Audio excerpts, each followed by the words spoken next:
Sometimes the light of Christ shines brightest when it bleeds through the cracks of a broken heart. Real people, real stories of hope for the hurting, and triumph over tragedy through faith in Jesus Christ. This is Out of the Grave with Rob and Dave. Hey, welcome to another installment of Out of the Grave with Rob and Dave. I'm Rob. I'm Dave. And we got a special guest on the show today, a very good brother of ours, Patrick Rivers from the band 3 Days Under. Patrick, thanks so much for being on the show, dude. Thank you guys for having me. Absolutely, man. So, give us a little, I know, jump right into it, man, but give us a little history about you, like, growing up, things like that. Whatever you want to share, man. Dude, I'm an open book, and I've shared this testimony and story so many times, and I'm just so thankful that people really want to hear it. So, like, growing up, I don't want to say it wasn't the worst, because there are people out there who've had it far worse than I ever dreamed of. But at the same time, in my personal opinion, my personal experience, it wasn't the best compared to those others around me. There's a lot of verbal, a little bit of physical abuse in the home going on. So I was pretty much recluse up until I think it was about 13, and I joined a youth group. It was actually in a Methodist church, and that was my escape. I used it because my parents would never not let me go to church unless they were super angry. And so I used the youth group as my escape to get out and go and do. And eventually that ran into the high school years when I joined my first band. And we were some garbage punk rock band because Green Day was all the rage. we were terrible. I'm so glad that that's not a thing anymore.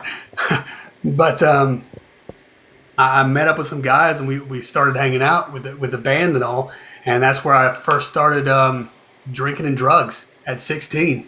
So, yeah, all of it's an escape. Yep. Wow. Yeah, it's crazy, people go down that road. Also, I didn't get into drugs myself until I was 19. It was the first time I ever tried anything. Well, no, I take that back. It was 17. But, it's 16 is when I started smoking cigarettes. It was a friend in high school got me started. And, even though I was coughing up a lung every time I lit up a cigarette because, I wasn't used to it. It was just, because back then, this was late 80s, and it was like the cool thing to do. You were cool if you smoked, and you were cool if you did this or that. So, for me, it was like just trying to fit in. But yeah, some people get caught up in that stuff because of what they're going through at home or, other things like that. Yeah, I remember first time I got high was actually we had my uncle on here the last show, Aaron. And before he started smoking pot, he had a big gas can, and we would hack gas, And I specifically remember just feeling that, as you got high and thinking, wow, I don't have to think about anything. I don't have to care about anything. I have no worries. I mean, even if it's for like 20 minutes, and so I think it's really important when we try to tell people and counsel people about that, that we don't come at it from the viewpoint of, I had my time in drugs, but it was terrible. Well, like David Stoker said a couple episodes ago, he stands up in front of people and he says, I love the way drugs made me feel. What I didn't like is what they did to me, and it's the old thing about you give the devil an inch, man, he's going to not just take a mile, he's going to take your whole life. Yeah. Dude, drugs, at the time, drugs were my favorite, man. Smoking cigarettes, smoking drugs, dropping acid, eating shrooms. I mean, daggone. I mean, yeah, dude, I'm not going to lie. I had a blast. It was fun. It was, at that time in my life, but like you said, it destroyed me in the future. But we'll get to that, I'm sure. Yeah, no, and you're absolutely right, man, because, nowadays, I was hooked on meth for like about 2 years back in the 90s myself. And, back then when I was doing it, I was like, oh man, I love this stuff. I can't get enough. I look forward to doing the next line and whatever. But now it's like I don't miss, obviously I don't miss any of it, and I don't even really think much about it. And even if I remember something from the past, during that time, it's like I'm remembering scenes from a movie. It's like that's not me anymore. And and Rob and I, we've talked about our experiences and stuff. And in my case, what got me to quit, man, was I ended up homeless on the street, and that was a wake up call for me, man. Reality smacked me in the face, and it was like, I'm here because of me. I'm here because of what I did. I Dude, you were so lucky that that is what woke you up, because there's a lot of men and women out there that, oh well, I'm homeless, so let's just go find the next fix. We'll worry about shelter and food and all this other stuff later, because I've got this bridge or culvert I can sleep in. So Oh well, the Right. the thing in my case, dude, was it scared the crap out of me being homeless, man. It really did, and I had never been more scared in my entire life. And see, my parents, they refused to let me stay with them. They just thought they had no idea I was doing drugs, man. They thought I was just messing my life up and just screwing up, making bad decisions, whatever. And because the drugs, they took over. I lost my job, and then I lost my apartment, and then it was like, oh, what am I going to do now? I got nowhere to go you know and at the time, I was pretty mad at my dad. I was like, oh man, you're being a jerk, not letting me come home and stay with you guys. And but now I look back, I'm like, I'm glad he said no. I needed that wake up call. So yeah, yep, definitely. You got a pastor around here that says if you're dealing with anybody in active addiction, don't even give them a bologna sandwich. Don't even, let them. They got to learn. oh They got to yeah. learn it, even though it's your kids. And I haven't had to deal with it yet. Hopefully, I'm training up my children in the way they should go, that I won't have to worry about it. But it's rough. No means no means no means no, and you draw the line in the sand, and not you or them can cross it. And if you do, they're screwed. They are literally. It's either death or prison. Yep. Right. So I didn't mean to take over this whole thing here, but it's telling people what we've all been through can help people. So Yeah. that's the main point of this show here. Um, but so you were saying there was some mental, emotional, some physical abuse at home, and that you got into the drugs and the drinking and stuff like that. Now, did that?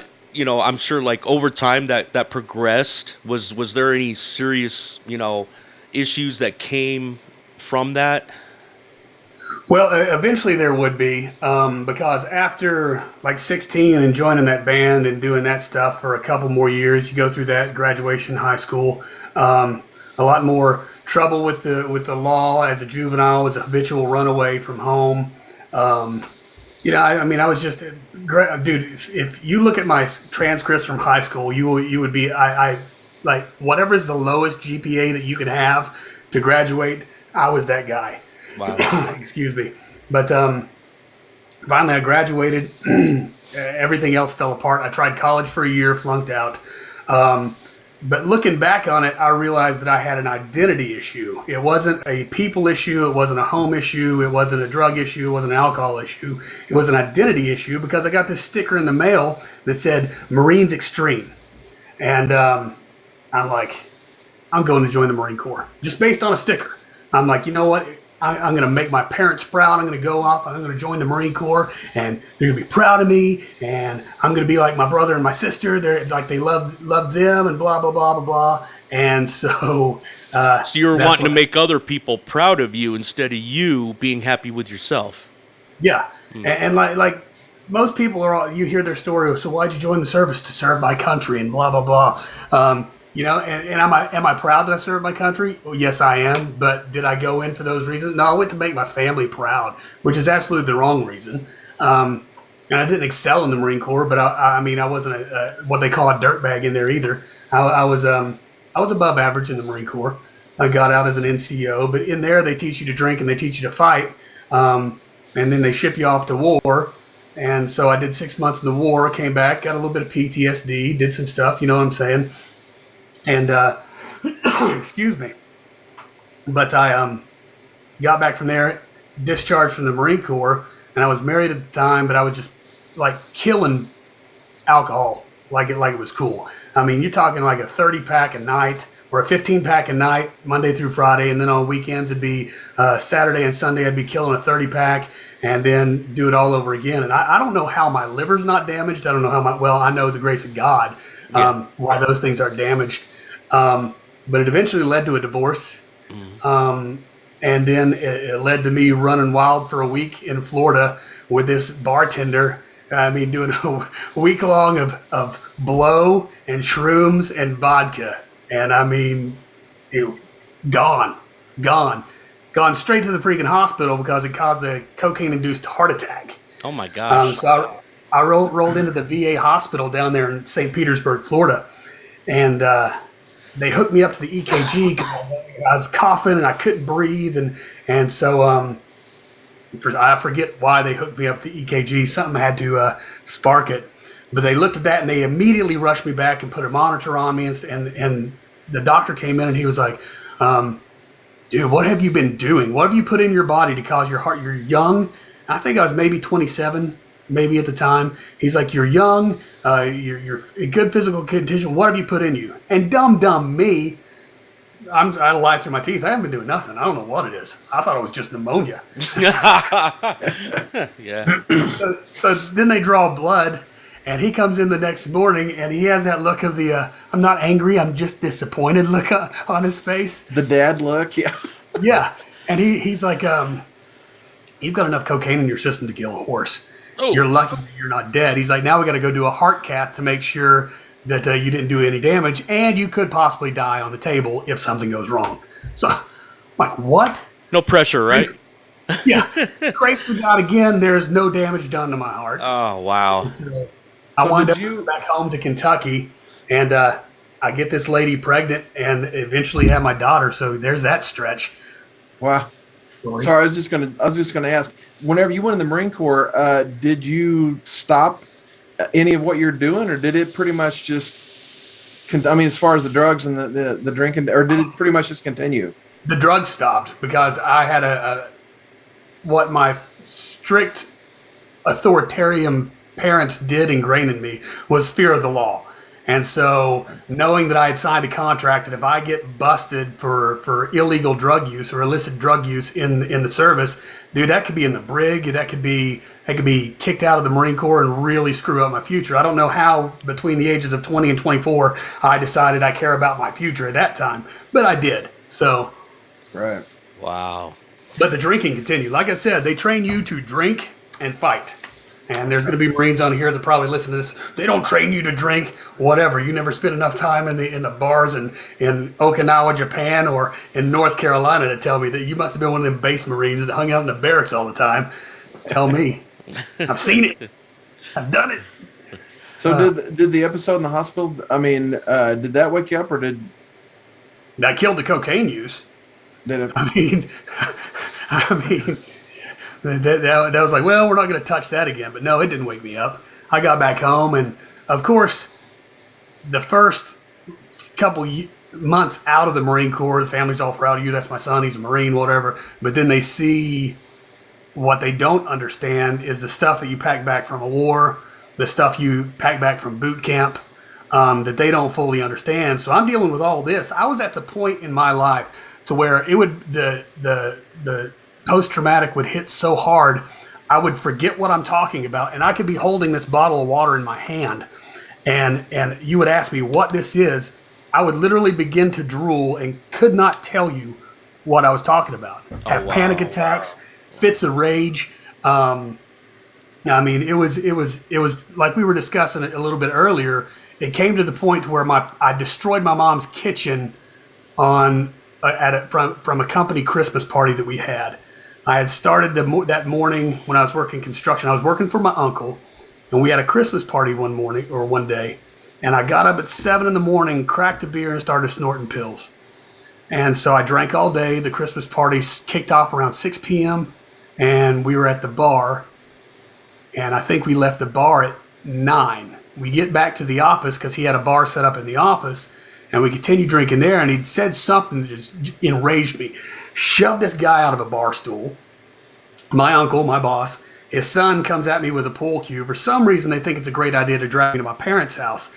So I get over to my parents' house, and I mean, like David, you were saying earlier, little flashes, pieces of a movie.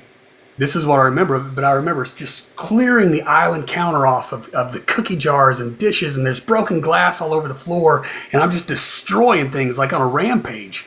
And I remember my mom walking in and screaming, "What the hell is wrong with you, son?" And looking at me, but then she cut her feet all up on the glass. And my stepdad, he's a mountain of a man. And just a long story short on the family is reconciled. We're all good. We love each other, and we're happy now. But he's a mountain of a man. And so he came walking through the kitchen. And I remember looking at him and thinking that, yeah, he's terrified of me now. He's terrified of this Marine destroying his kitchen. And now looking back with the 2020 vision, I'm very lucky that he didn't come over, rip my arm off, and beat me with it. Because I was maybe 160 pounds soaking wet at that time. So I'm kind of trying to, I'm sitting here like kind of picturing, what this guy must have looked like and how big he must have been. And I know me back then, like even to this day, I probably would be like really, freaked out and scared of somebody of that stature. Because I mean, my dad was a big guy and I was petrified of him up till the age of 16, Well, I was fueled up with booze, drugs, and the arrogance of a United States Marine. So that fear was long gone before I ever got to that house. You felt invincible. Oh yeah. But they called the cops, and I'm lucky. My brother-in-law, he was the fire chief here locally at the time, and him and my sister were over, and they were restraining me and calming me down. They called the cops, and the cops come over, and they managed to talk them into just hitting me with a public intoxication. Now, mind you, after the story that I just told you, I'm assaulting my uncle. Mm-hmm. I'm destroying private property of my parents. They could have got me with assault on my mother for cutting her feet wide open on the glass. They could have got me on so many charges. But again, grace of God says, let's just hit it with a public intox. You spend 4 hours in jail in the middle of December in a shirt and shorts and a T-shirt. And then at the time, I lived like 40 miles from the jail. Wow. Nobody, and again, back to the no bologna sandwich thing. Nobody's answering my phone calls to come and get me a ride from jail. Not mom, not dad, not my sister, not my brother-in-law, not my brother. Nobody is answering a phone call. Shorts, T-shirt, it's sleeting outside. So I began to walk to the house. Wow. And if it wasn't, again, here, see, this is even recanting it in this much detail, which I don't often do, shows me more of the grace of God, because there's a paper man coming along, and he sees me, and he pulls up, and he's like, "Where are you headed?" And I tell him where I'm going, and he says, "Well, I'll give you a ride if you help me pass these papers." And so for the next 2 hours, I'm passing papers with this guy. He winds up getting me in my powerless trailer out in the middle of BFE, and I've got like 3 Busch Lights in the fridge, no food. The woman I was with, she wasn't there. She had left because she was with me at the Christmas party, so she saw what happened, and she was actually pregnant with my daughter at the time. And so, I mean, I was in a bad way, and yeah, just the grace of God, man. Wow. Right. Yeah, it's always amazing when you start looking back like that.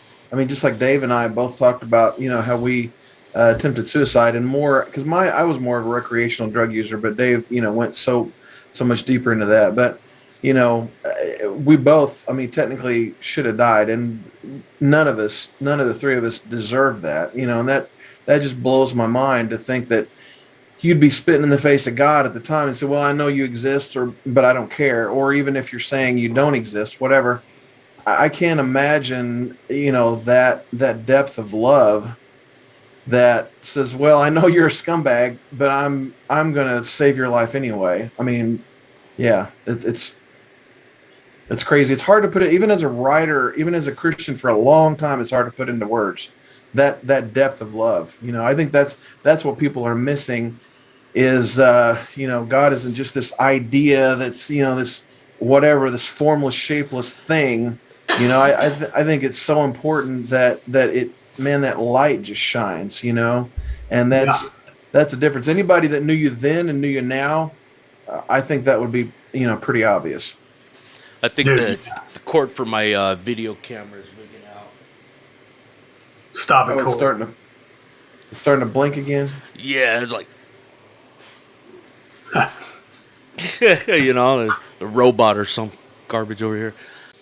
Even after all that, I don't even remember how I got back out of the sticks and moved back to civilization here. I don't even remember how that came about, but it did. Wound up in my own apartment, still drinking and partying. Me and the lady that were pregnant, that I had pregnant, we had parted ways. She gave birth to Abby, and like the big custody battle ensued. And again, I'm still drinking. I'm still carrying on. And again, the grace of God, because we're in court. And my mom doesn't know about, and my mom, she went to every court hearing with me. And you know how custody battles are. Maybe you do, maybe you don't. But their lawyer is going to drag you through the dirt and ask you a billion and one questions and Bring up every bad thing you ever did. Yeah. Sure enough. Of course, she knows about the cocaine-induced heart attack, and I hadn't ever told anybody about it. It's at the time it was embarrassing stuff, but now it's my story. So, so they bring that up in court, and my mom's face, it just goes pale. And so we get out of the courtroom. She's like, I knew you drank, and I know you drink excessively, but I never thought that my son would do drugs. And of course, I'm weeping, like, oh, what about? Because I didn't even tell my lawyer, so he wasn't even prepared for it to come up in the courtroom. Because he just looked at me like, "Well, you're screwed." Why didn't you tell me? Yeah, call it a day. Full disclosure, Bo. Right. But then to be a 32-year-old man and getting in his car with his mother, and the first thing she says to you after chewing you out for that, and she looks at you and says, "And when you get home, you're going to tell your father exactly what you've done." And I'm 32. Now I got to go home and tell my dad what I've done, and it was just as terrifying at 32 as it was when I was 10. Yeah, you're 32 years old, and you think when you get home, you're gonna get a serious whooping or something. Just the shame of having to tell my dad, because my dad was straight laced. Granted, he is very, very firm, but looking back, very fair. But I was embarrassed to tell him at that time. But so fast forward a year to the age of had just turned 33, or. Yeah, somewhere around there. We'll just call it that. And Child Services winds up giving me a call, or actually I have my visitation with Abby, and she's sick. She's got lung infections. She's all snot, and I have to take her to the children's emergency room. So they're trying to get an IV in her. She's only like 2.5 years old, and I can't watch it because they're holding her down, stabbing her like 7 times trying to find that vein. So I'm angry. Finally, I call CPS, and they come in and they assess the situation, and they place Abby emergency custody with me. Because come to find out, after they do their investigation, this woman had been leaving my kid in the car with another baby that she had with another man, taking care of her while she's at the drug dealer's house getting high. And so again, the grace of God with my record and my history, CPS places permanent custody of Abby with me, and we finally work it out through the courts, and like 6 months later that full custody is mine. Permanent full custody. There's no contention. Wow. And unless the mother goes and takes these classes and does all these things, and she can't even have visitation, and to this day she still hasn't. Wow. But again, grace of God. But even then, I was still drinking and whatever. But as soon as I got custody of Abby, I cut it out. I was still smoking cigarettes. But I said, I know I'm not a good father. but this child needs a good father. And I remember my days in youth group and how sometimes I would go there to find a good father and find that love that I felt that I was missing at home. And so I said, but I know where she can find a good father. I know where she'll have a good father. God doesn't have anything for me because I've gone too far. I've done too many things. I've blasphemed, because there's so many times I'd looked up to the sky and been like, F you, God, cussed out God, blasphemed God. I mean, just straight ran God's name through the dirt. And that's even when I had Jesus Saves tattooed on my forearms there. All that. But I was like, I've gone and done too much, but I know God will take care of her because he's the father she needs.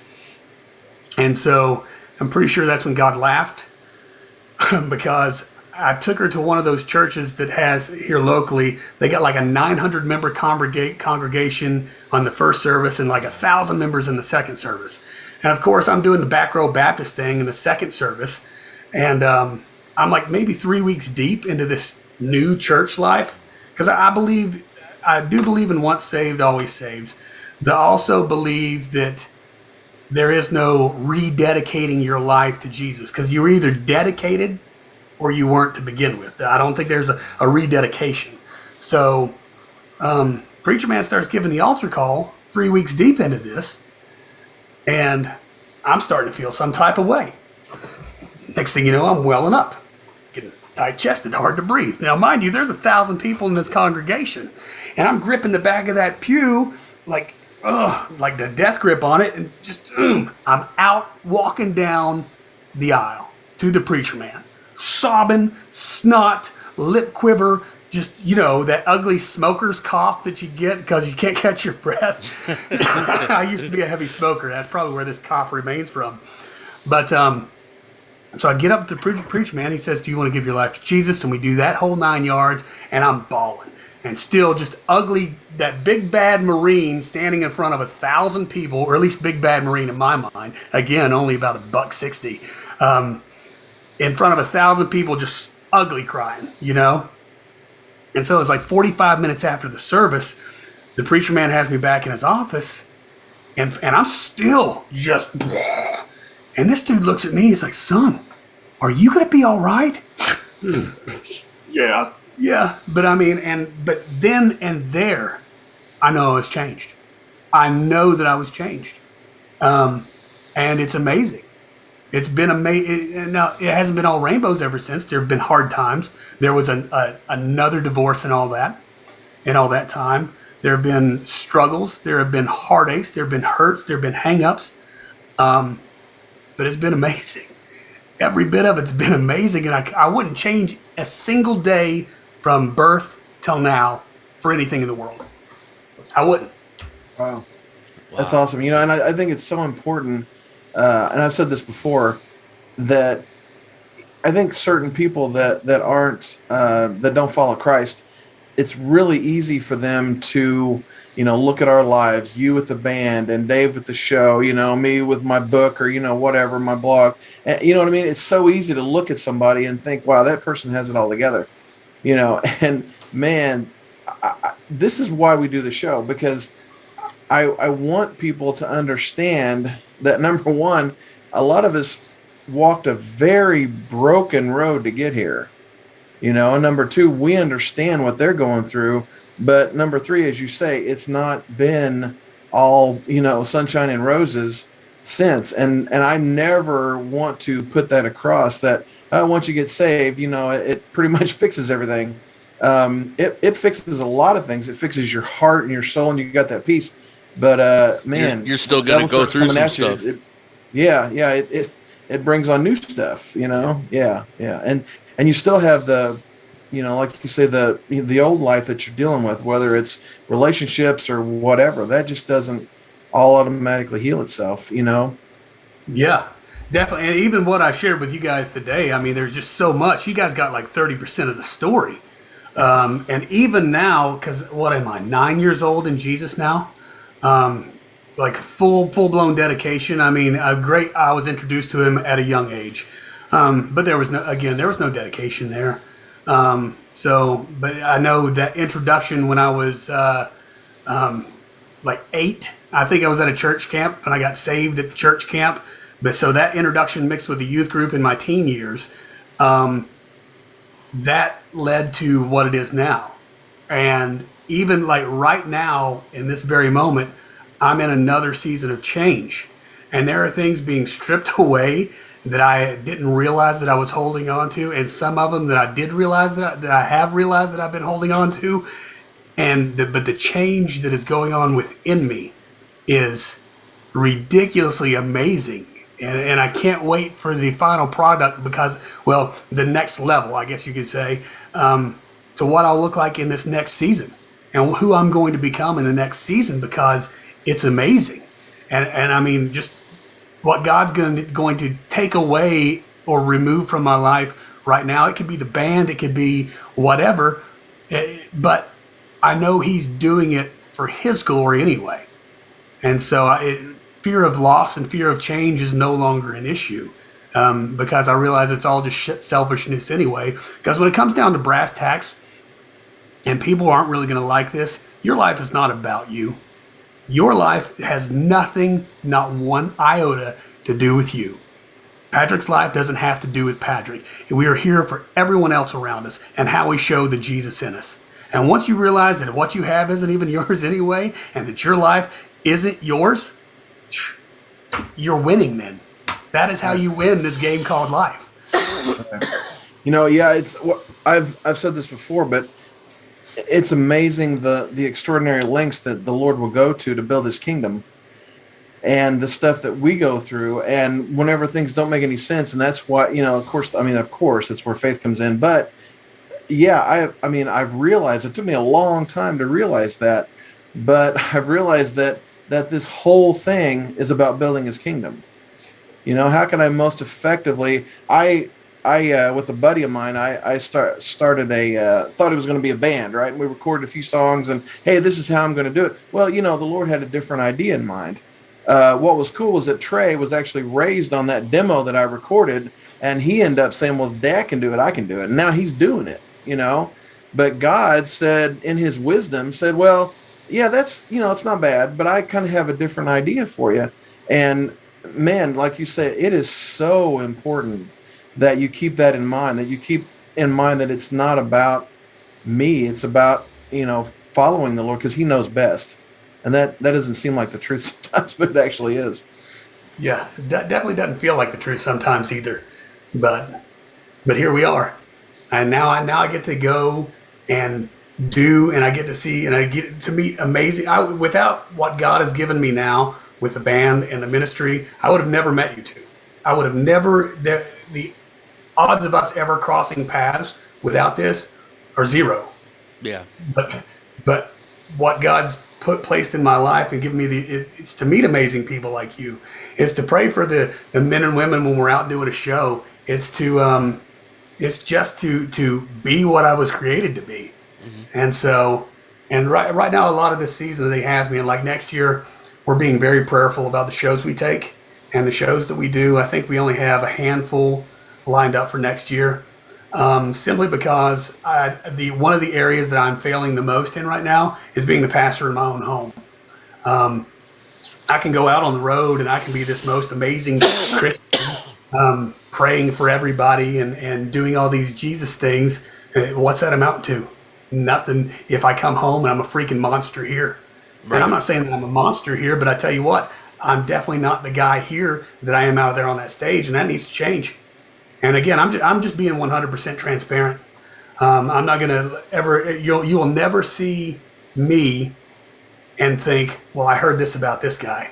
No, because I'm giving you all the truth right now. Mm-hmm. And I'm telling you right now, the area of lack that I am in my spiritual walk and my relationship with Jesus is being the pastor that I should be at home.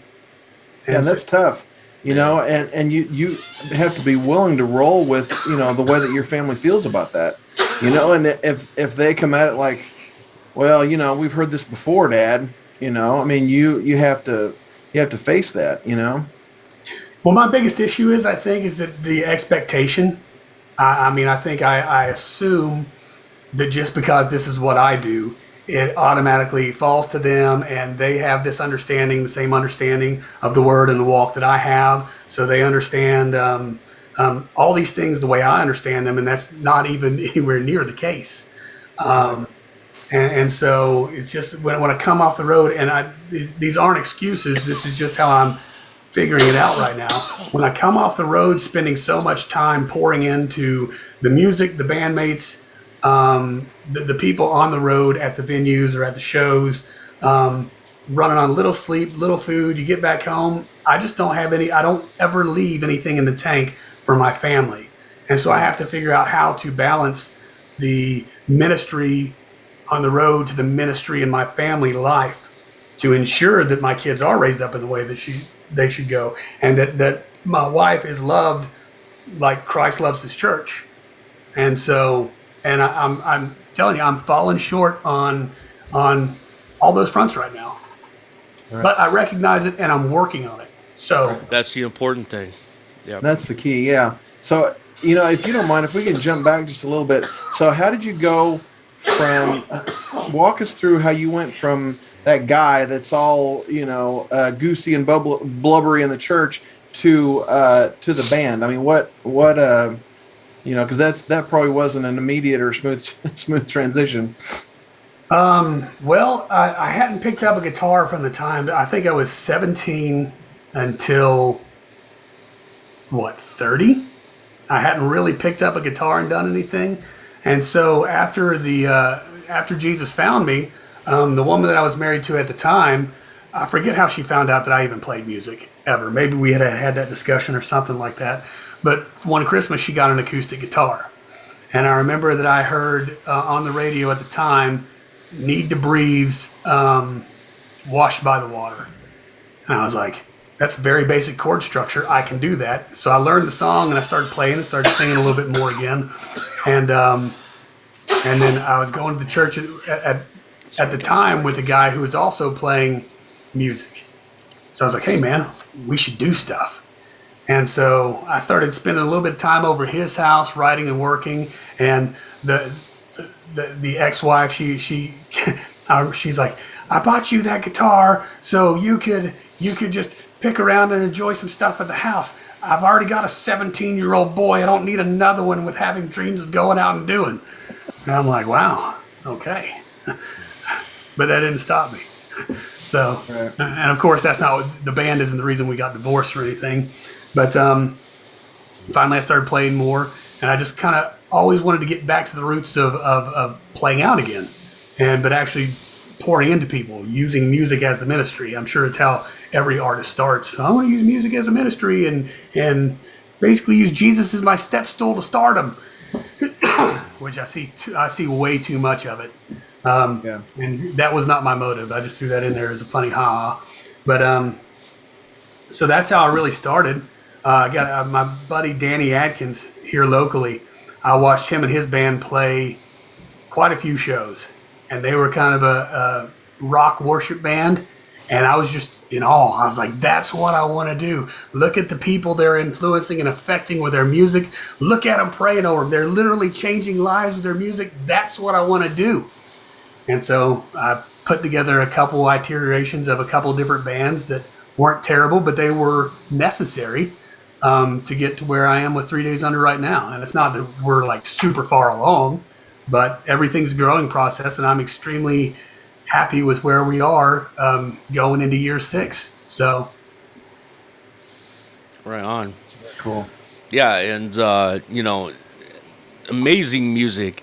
And guys, if you haven't listened to 3 Days Under, seriously, you can find their stuff on YouTube. Go and check it out. Amazing music, very well written, and great messages. And Patrick has dude, you have an amazing voice. You really do, man. And you got really good control over your vocals. And I appreciate what you guys are doing, honestly, because I was blessed enough actually to meet both of you guys for the first time, back in Arkansas. yeah, in Arkansas, and rocking the river. And it was awesome. And man, you just really brought it on stage, man, and very boldly, sharing Jesus with people from the stage. And Dude, that was a rough one. That was a rough one, Dave. That's one of those, before I even got there, God says, this is what you're going to tell them. I said, no, please. Don't. I'm going to be there with my peers. I don't want to have to tell my peers this. I just don't. And but God said, "Oh, you're gonna." Yep. But so I mean, it's one of those. I've learned never to ignore God, especially when He says to say something. Oh yeah. And so that time, I mean, at that night, that's really when He drove in the whole idea of like pounded it home to where I'm again blubbering in tears, laying on my couch because I couldn't sleep downstairs because so much was on my mind. God just driving it home. This isn't about you. This isn't about your band. This isn't about your songs. It's not about your follows, your views, or your fan base. This is about my son and what he's done for you. And if you ever take that stage and you make it about you or your fans or your next single or your music video, then it's all gone.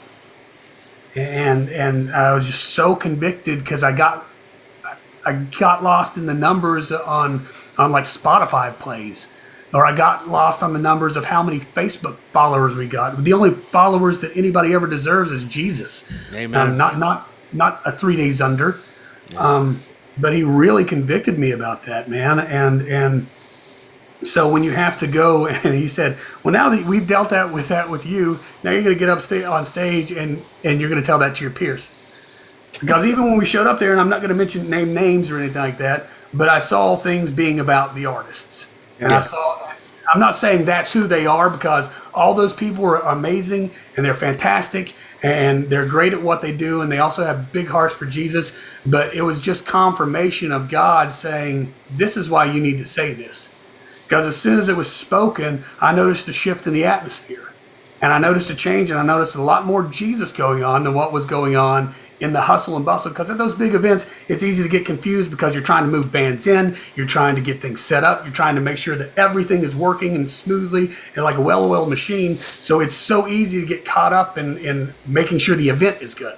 Yeah. Instead of letting Jesus just be great and awesome all the time. So Amen. Yeah, it was after that, I think, right? That we prayed for my son. And man, that just, because you were, again, because, you were faithful there. So that changed the thinking, because whenever I was there, Dave and I were there together watching. It was like, man, this is, really good solid music, good solid stage performance. And then just the wall of music stops, and you're just like, yeah, dude, this isn't about me. This isn't about this. It's not about the music. This is about Jesus. And, I just blew my mind. And yeah, like you said, that kind of opened the door. And man, it was in no time we had church, Yeah. We really did. And see, Hey, those. you got that grandbaby on the way, by the way? I have 2 grandchildren. I'm talking and about. I am sworn to secrecy about the other thing. See, and I'm just going to go ahead and assume again. I remember. We'll talk about this after we stop recording, because. God is, he gives back what the locusts eat. He's way better than what we deserve. And It's got me all misty. Oh. yeah, I know. So, Okay, how about this? Okay, so as we wind down on this here, Patrick, any words for our viewers and listeners out there? Any, words of wisdom, any words of encouragement that you can share with them? Yes. We are coming up into. When's this going to air? Probably next, where are we at? Is it next week? Well, it would have been next week, but foolish me, I had my days all mixed up and everything, and then I got busy with other things. And the episode that was supposed to air yesterday, I forgot to send it to Tony. And so I don't even know if anything aired yesterday. And then today I was listening to the GUR, and I'm like, how come our show's not on? And then later on I realized, it's because it's Thursday, Dave, not Wednesday. So, I have my days all mixed up, and yeah, either it'll air either next week or the week after, man. Okay. The only reason I ask is because where we're in the holiday season. We're in the throes of the holiday season right now, and No there more are than a 2 lot weeks. of there are a lot of people that don't have family, or they're estranged from their family, or they just can't go home for some reason or another, and depression sets in. So if you're out there and you're listening to this, if it's whatever time of the day is, find me on social. Find one of these guys on social. Reach out, because you don't have to go through it alone, dude. I will sit there and FaceTime with you, and I'll sit by my Christmas tree and talk to you. And you know what? We'll figure out a way to make your holidays just as special as anybody else's, because that's honestly, when it comes down to it, what it's about. It is being with people that genuinely care about your well-being. And I know that I am, and these other two gentlemen here, I know that we'd rather talk you through this and walk with you through this now than have you feeling worthless or going and doing something stupid later. So that's really what I really want to drive home right now. It's amazing how the Holy Spirit works, Dave, because the blog I posted today, my blog is brokenpeople.blog, and it's literally called Help, Someone I Love is Depressed. And it's so funny how the Holy Spirit works, because we didn't even see this going here.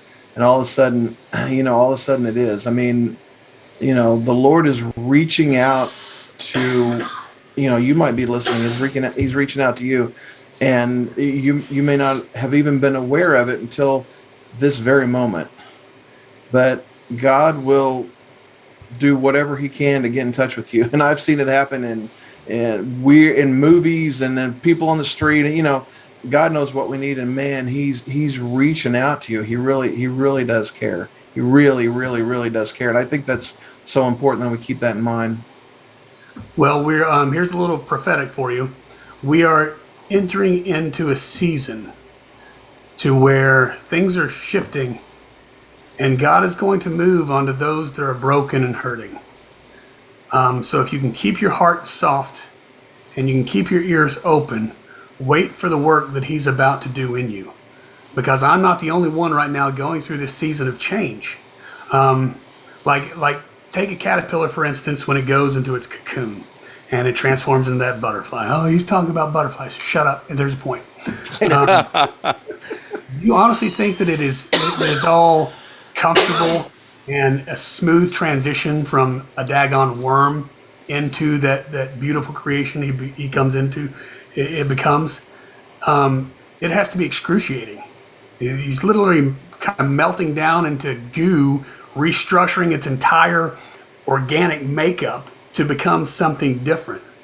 And so all that to say that this transition may not be painless, but when it's completed, it will be glorious. And I know that that's touching somebody. And I know somebody's hearing that going, yes, God, yes, that's exactly what's happening in my life right now. And I know that it's touching somebody because God told me to say it. So, I mean, and His word does not return void. And so take it for what it is. You're not alone. The season of change that you're dealing with will be glorious in the end. Just got to go through the valley before we can get on the mountaintop. I'm going to shut up now. Awesome. Yeah, you're absolutely right, man. Absolutely right. So, Patrick, thank you so much for being on the show, brother, and spending time with us and sharing your testimony. And it's just amazing what the Lord has done in your life, how He brought you out of the deep trenches that you were in, and how through your band and the ministry that your band is doing, that you're able to get out there and share God's word with people. And I have a lot of respect for that and a lot of love for what you do. And again, I thank you for being on the show, brother. I really do. Dude, I thank you guys so much for having me. Thanks for considering me for it. It's a humbling honor. Absolutely, man. And guys, make sure to tune into Out of the Grave with Rob and Dave every Wednesday at 10 a.m. Central on the Grr. Rob and I, we do that. Oh, there, yeah. We look pretty tough when we do that. I don't want to stand like that. Not like we're like testing melons at the supermarket. There you go. This one's ripe. There you go. Yeah. Uh, the GRR, the GRR, gospelrockinradio.com. Yes, we're on there every Wednesday at 10 a.m. Central, so make sure you tune in. And if you can't, no problem, we got you covered. Every episode of Out of the Grave with Rob and Dave is on anchor.fm/Out of the Grave. We archive them there. And the video version of the show, everything you're seeing right here, is on our YouTube channel, Out of the Grave with Rob and Dave. Make sure that you subscribe and like and all that stuff, and click the little bell so that you find out whenever we upload new stuff. And then, last but not least, we are on Spotify as well. So, until next time, guys, be blessed and be a blessing to others.